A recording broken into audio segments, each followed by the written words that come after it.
அக்கறைக்கு இக்கரை பச்சைன்னு ஒரு பழமொழி இருக்குல்லங்க. வீட்டுல ஹவுஸ் ஒய்ஃபா இருக்கிறவங்களுக்கு பாத்தீங்கன்னா, வேலைக்கு போறவங்களை பார்த்தா நம்மளும் இந்த மாதிரி வேலைக்கு போகணும்னு ஆசைப்படுவாங்க. ஆனா வேலைக்கு போறவங்க என்ன நினைப்பாங்க, இவங்கள மாதிரி நிம்மதியா வீட்டுல இருந்தா எவ்வளவு நல்லா இருக்கும்னு நினைப்பாங்க. அதுதாங்க பழமொழி சொன்னேன். நேத்து கோயில் இதை பத்தி பேசிட்டு இருந்தாங்க, அதனாலதான் அதை உங்க கூட ஷேர் பண்றேன்.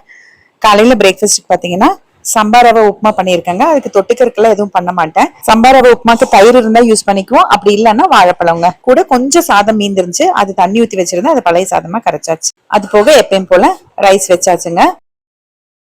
குழம்பு பாத்தீங்கன்னா பச்சை பயிறு கடைஞ்சிருக்குங்க. சுடு சாதத்துல நெய் ஊத்தி பச்சை பயிறு போட்டு சாப்பிட்டா அவ்வளவு ருசியா இருக்குங்க. ரொம்ப பிடிக்கும் இது எங்களுக்கு. நேத்து எங்க அப்பா முருங்கைக்கீரை கிளீன் பண்ணி கொண்டு வந்திருந்தாரு. அது பொரியல் பண்ணியாச்சு. முருங்கைக்கீரை பொரியல் எப்பவுமே நிறைய தேங்காய், நிறைய வெங்காயம் போட்டு பண்ணா ருசியா இருக்குங்க. இது எங்க அப்பா கொண்டு வந்தா மட்டும்தாங்க செய்வேன், இல்லைன்னா செய்யவே மாட்டேன். அது போக தயிர் உரைய ஊத்தி வச்சாச்சு. மத்தியானத்துக்கு பீட்ரூட்டோட தேங்காய் சேர்த்து ஜூஸ் போடலாம்னு கட் பண்ணி வச்சேன். ஆனா டைம் ஆயிடுச்சுங்க.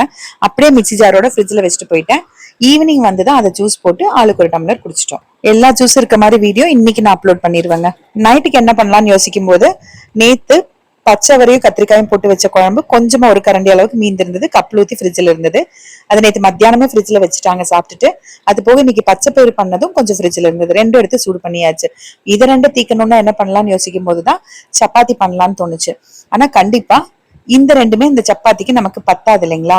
அப்போ ஏதாவது பண்ணணும்னு யோசிக்கும் போது சரி பாவக்காய் தொக்கு இருக்குல்ல, அதை வச்சு இன்னைக்கு பினிஷ் பண்ணிக்கலாம் அப்படின்னு சொல்லிட்டு பாவக்காய் தொக்கும் ஃப்ரிட்ஜ்ல இருந்து எடுத்து வெளியில வச்சாச்சுங்க. இந்த குழம்பு பச்சை பயிறு கடைஞ்சதோட தயிர் இருந்தா தயிர் கூட வெங்காயம் போட்டு தயிர் பச்சடி பண்ணலாம்னு நினைச்சேன். ஆனா இந்த வெயில் ஆரம்பிச்சதுல இருந்து தயிர் மிச்சமே ஆக மாட்டேங்குதுங்க. அதனால பாவக்காய் தொக்க வச்சு இன்னைக்கு சப்பாத்தி சாப்பிட்டு முடிச்சிட்டோம்.